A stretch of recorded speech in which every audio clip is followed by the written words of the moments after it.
Sir आपका नाम? Abdul Jabbar Siddiqui. Sir Jammu Kashmir में ज़िला पुंछ के मुकाम पर कुछ दिन पहले एक अफसोसनाक वाक़या पेश आया है। एक दहशतगर्दाना हमला हुआ है।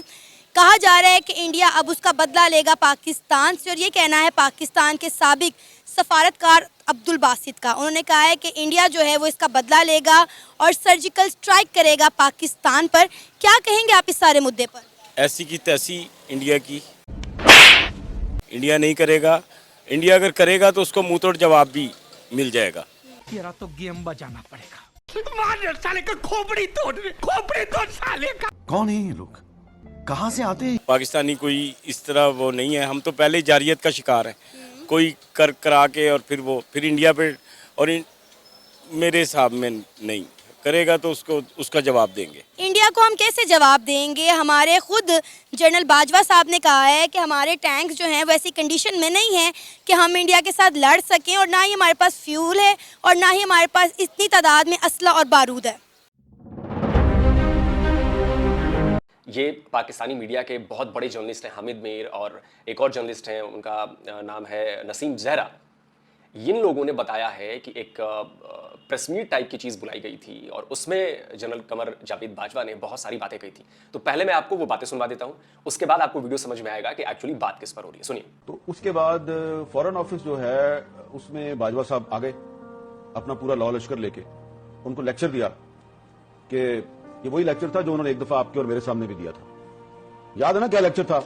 टैंक चलने के काबिल नहीं है, तो आप कह रहे हैं की मूवमेंट के लिए मेरे पास डीजल नहीं है। ठीक है जी, इस तरह की बातें की थी ना। नॉर्मली ऐसा आर्मी चीफ के कोर्ट मार्शल होना चाहिए, और मुझे अब कहना पड़ेगा, मैं अंदर कमरे में कहती रही हूँ बट मुझे कहना पड़ेगा कि इस तरह नहीं होता। 20-25 सहाफियों को सामने बिठा के आप उनको कह रहे हैं कि पाकिस्तान आर्मी लड़ने के काबिल। इसका मतलब आप दुनिया को बता रहे हैं 25 सहाफी, फिर 25 सहाफियों के पास तो बात नहीं रहती। जहाँ पे वो कोर कमांडर्स कॉन्फ्रेंस होती है वहां बैठ के आर्मी चीफ हमें एक कहानी सुना रहा है कि जी फौज इंडिया से लड़ने के काबिल नहीं, लिहाजा हम सुलह कर लें। हमने कहा था आपने अजित डोभाल के साथ इनको क्यों भेजा था जनरल? यानी कि भारत से कोई मुकाबला नहीं है, टैंक में डालने के लिए डीजल नहीं है, तो लड़ेंगे कहाँ से?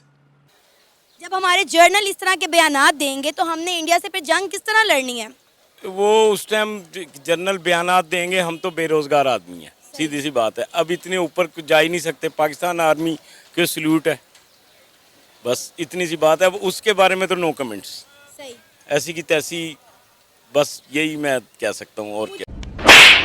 सर जब भी इंडिया में कुछ होता है या किसी दूसरे मुल्क में होता है तो उसका मलबा पाकिस्तान पर क्यों डाल दिया जाता है? क्यों कहा जाता है कि इसमें पाकिस्तान ही मुलव्विस होगा, किसी और दूसरे मुल्क का नाम क्यों नहीं आता? वो हिंदुइज्म है ना, इस्लामिक। वो तो अगेंस्ट मुल्क जो है हमारे हिंदुइज्म है। अबे साले, ये तो पता है ना आपको। तो बस फिर बाकी वो ऐसा कोई सिलसिला है ही नहीं। बाकी हम जारियत का शिकार हो जाते हैं। सिर्फ उसकी इकॉनमी मजबूत है हमारे हुक्मरानों ने जो बाकी ज्यादा बात मैं कर नहीं सकता। बस हवा निकल गई।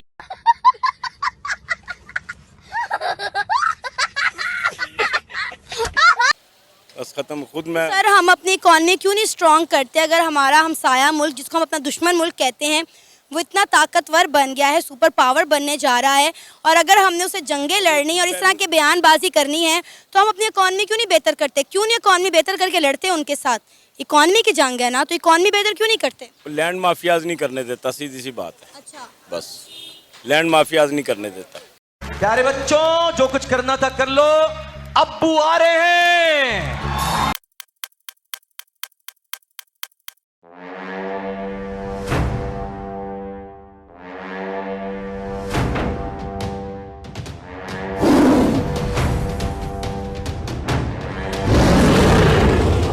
ये अटैक्स क्यों हो रहे हैं? क्योंकि जेएनके में G20 का समिट हो रहा है। हर एक चीज के पीछे कारण होता है। ठीक है, वैली में ये नहीं कर पाए। जिस दिन इनको मौका मिलेगा ये कश्मीर घाटी, they will go north of Pir Panjal and they will attack there. Pakistan दुनिया को ये बताना चाहता है कि आप G20 समिट हो रहा है जेएनके में, आप वहां पे मत आइए, ये जगह सेफ नहीं है, यहां पे आतंकवादी गतिविधियां होती हैं, हो रही हैं। ये बता रहा है पाकिस्तान दुनिया को, और ये पाकिस्तान करवा रहा है। और मैं आपको ये बात साफ तौर पे बताता हूं आज, साफ तौर पे। Let me be very very categorical, right? मैं ज़्यादा डिटेल में बात नहीं करूंगा आज, लेकिन सिर्फ एक बात बता रहा हूं कि अगर प्रॉब्लम रावलपिंडी में है ना, तो हम उसको जेएनके में क्यों सॉल्व कर रहे हैं, मुझे आज तक ये समझ नहीं आया। We are solving the wrong problem at the wrong place. ये प्रॉब्लम है ही नहीं जो हम समझ रहे हैं, प्रॉब्लम कहीं और से। आपको मैं ये कई बार एग्जांपल दे चुका हूं, मैं आपको आज फिर एग्जांपल यही बात देता हूं, मैं रिपीट करता हूं बार बार, क्योंकि मेरे मन में उम्मीद है कि लोग समझ जाएंगे मेरी बात, है ना। मैं एक कमरे में बैठा हूं, अगर बगल वाले कमरे में एक नल है और उस नल से पानी बह रहा है और मेरे कमरे में लगातार पानी आ रहा है, तो मैं वाइपर से, पोछे से उसको साफ करूंगा, वाइपर से साफ करूंगा उसको, लेकिन पानी फिर भी आता रहेगा।